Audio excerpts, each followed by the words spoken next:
Movie की शुरुआत 1950 Korean war की बात होती है, जहाँ पर हमें एक पाइपर जिसका नाम वू रियांग था, वो अपने बीमार बेटे नम के साथ सियोल के लिए पैदल चलकर जाते हुए दिखाया जाता है। वो दरअसल सोल अपने बेटे का इलाज कराने के लिए जा रहा था, जहाँ वो चलते चलते एक विलेज तक पहुँचते हैं, क्योंकि उस विलेज से ना तो कोई बाहर जाता था और ना ही कोई उस विलेज के अंदर आता था। पर विलेजर्स के चीफ उन्हें अपने घर में रखने की परमिशन दे देते हैं, साथ ही साथ वो दोनों को खाने के लिए भी देते हैं, क्योंकि उसे भी नम की बीमारी के बारे में पता चल गया था। फिर वो रियांग चीफ को इंग्लिश में लिखा हुआ एक नोट दिखाता है और कहता है कि इसमें सोल के एक हॉस्पिटल का नाम लिखा है, जहाँ पर एक अमेरिकन डॉक्टर है और वो मेरे बेटे का इलाज कर सकता है।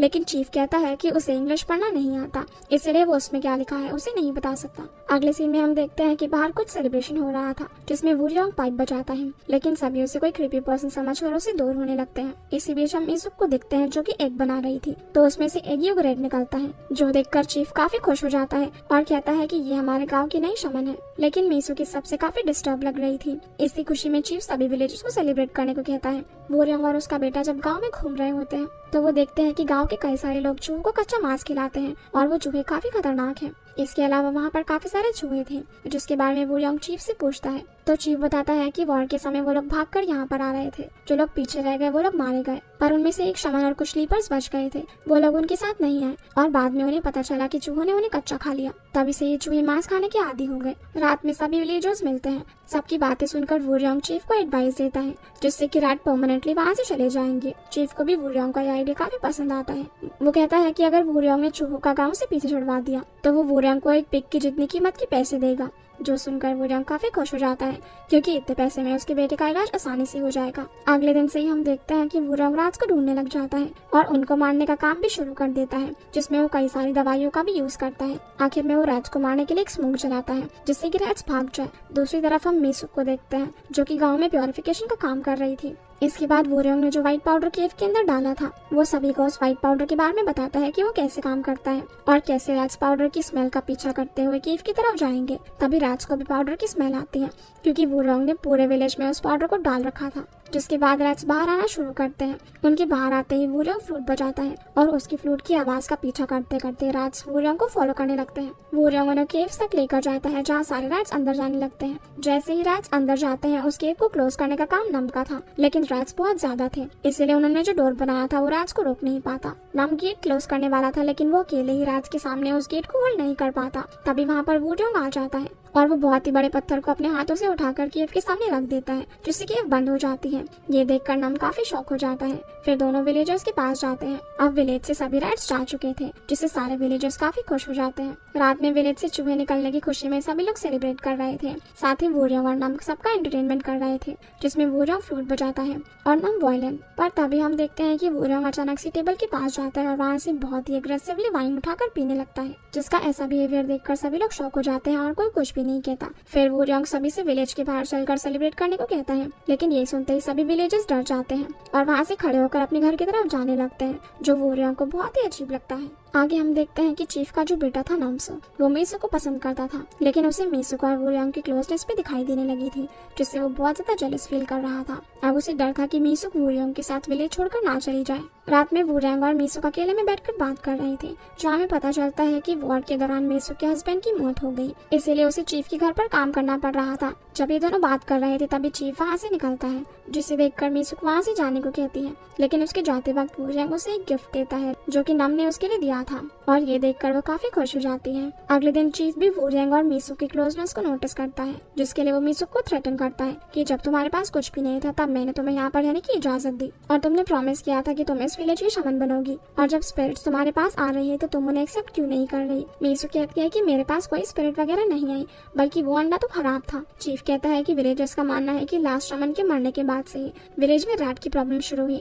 अगर हम उन्हें नई शमन दे देंगे तो सभी लोग शांत हो जाएंगे, चाहे उसके लिए हमें झूठी क्यों ना बोलना पड़े। पर मीसुक चीफ के झूठ में उसका साथ नहीं देना चाहती थी, जिससे चीफ गुस्सा होकर उसके पैर पर मारता है। फिर चीफ के जाने के बाद मीसुक नम की दी हुई पिन को अपने बालों में लगाती है और काफी खुश हो जाती है, क्योंकि अब उसे इस विलेज से बाहर निकलने का एक रास्ता दिख रहा था। दूसरी तरफ चीफ और उसका बेटा विलेज के कुछ आदमियों के साथ मीटिंग कर रहे थे, जहाँ सभी वू रियांग से इम्प्रेस थे, लेकिन अब चीफ और नमसू को वो पसंद नहीं था, इसलिए वो विलेजर्स को उसके खिलाफ भड़काने लगते हैं। नमसू कहता है कि शायद वू रियांग कोई आम इंसान नहीं है, बल्कि वो एक कम्युनिस्ट स्पाई है। जो हमारे विलेज के लोगों को यहाँ से निकालने के लिए आया है।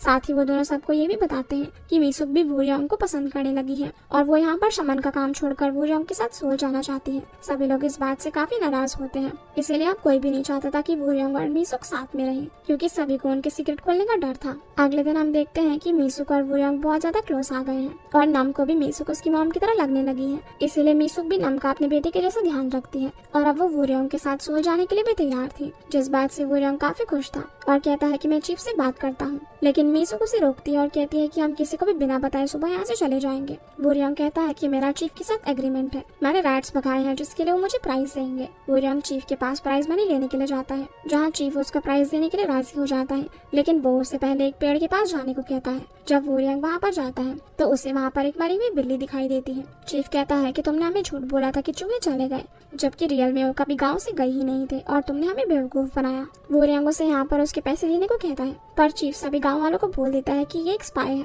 अब जब वूरियोंग उसे जबरदस्ती अपने पैसे देने को कहता है तो नामसू सभी लोगों के सामने उसकी 2 उंगलियां काट देता है, जिसके बाद वो विलेजर्स को बताता है कि ये एक स्पाई है। और चीफ वूरियोंग के पास जो लेटर था वो सभी को दिखाता है कि देखो ये इंग्लिश लेटर लेकर आया था, ये असल में एक स्पाई है। पर असलियत में उस लेटर में कोई भी एड्रेस या फिर डॉक्टर का नाम नहीं लिखा था, बल्कि उसमें गाली लिखी थी और उसे बेवकूफ बनाया था। पर वहाँ किसी को भी इंग्लिश पढ़नी नहीं आती थी, इसलिए चीफ इस बात का फायदा उठाता है और वूरियोंग को स्पाई साबित करता है। फिर सभी लोग वूरियोंग को स्पाई कहने लगते हैं। इसी बीच चीफ मीसुक से पूछता है कि क्या एक स्पाई है, तो मीसुक भी चीफ के डर की वजह से हाँ बोल देती है, क्योंकि उसे पता था कि अगर वो चीफ का साथ नहीं देगी तो वो उसके साथ कुछ बुरा कर सकता है। वूरियोंग मीसुक के बिट्रेल से काफी हर्ट होता है। तभी नम भी वहाँ पर आ जाता है और अपने फादर को देखकर रोने लगता है। अब विलेजर्स वूरियोंग को मारने लगते हैं, जिसे बचाने के लिए नम बीच में आने की कोशिश करता है, लेकिन फिर भी वो लोग वूरियोंग को मारते रहते हैं। इसी बीच वहाँ पर मीसुक आ जाती है, जिसने कि शमन जैसे कपड़े पहने हुए थे और उसके पेट में चाकू घुसा हुआ था। वो बोलते हैं कि जिस दिन सूरज नहीं निकलेगा उस दिन गांव का एक भी इंसान नहीं बचेगा, और ऐसा कहते ही उसकी मौत हो जाती है। असल में हुआ ये था कि जब ये लोग वॉर के समय जंगल से भाग रहे थे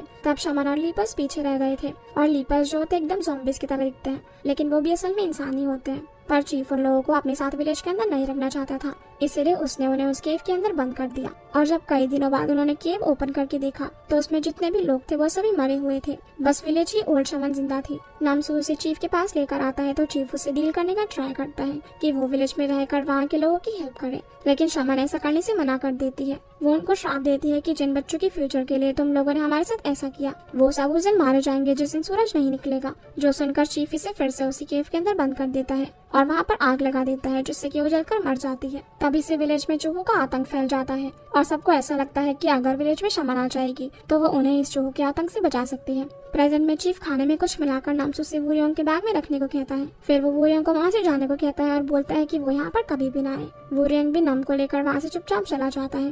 कुछ देर चलने के बाद वूरियोंग काफी थक जाता है तो वो रेस्ट करने के लिए रुकते हैं, जहाँ वूरियोंग नम से माफी मांगता है और कहता है कि मैं तुम्हारा इलाज नहीं करवा पाऊंगा, लेकिन तुम चिंता मत करो, मैं जल्दी ही पाइप बजाकर ढेर सारे पैसे कमाऊंगा, जिसके बाद मैं तुम्हें अच्छा खाना खिलाऊंगा और अच्छे से तुम्हारा इलाज करवाऊंगा। ये कहकर वूरियोंग सो जाता है।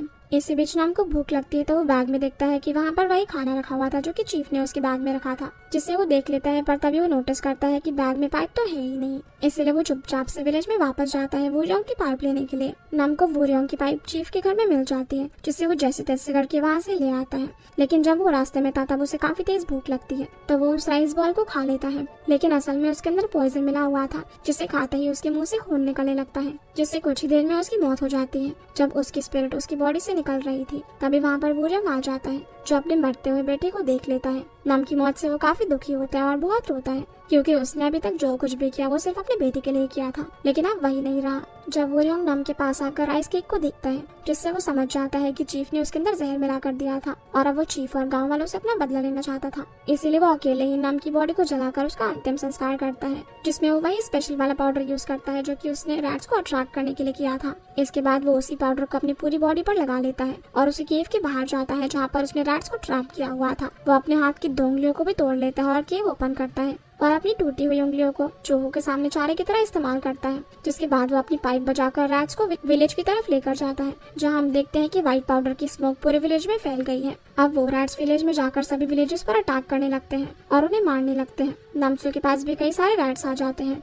जिससे वो खुद को बचा नहीं पाता। इसीलिए वो उन सभी के सामने लड़ने के लिए अपनी कैट को लेकर आता है, जो कि उसे ही काट कर वहाँ से भाग जाती है और वो रैट्स उसके ऊपर अटैक करके उसे जिंदा ही खा जाते हैं। दूसरी ओर चीफ के पास भी कुछ रैट्स आ जाते हैं और चीफ पर भी अटैक करके उसे खाने लगते हैं। पहले तो चीफ खुद को बचाने की कोशिश करता है, लेकिन वो खुद को नहीं बचा पाता, तो वो अपनी पुरानी स्वॉर्ड निकालता है और रैट से लड़ने लगता है।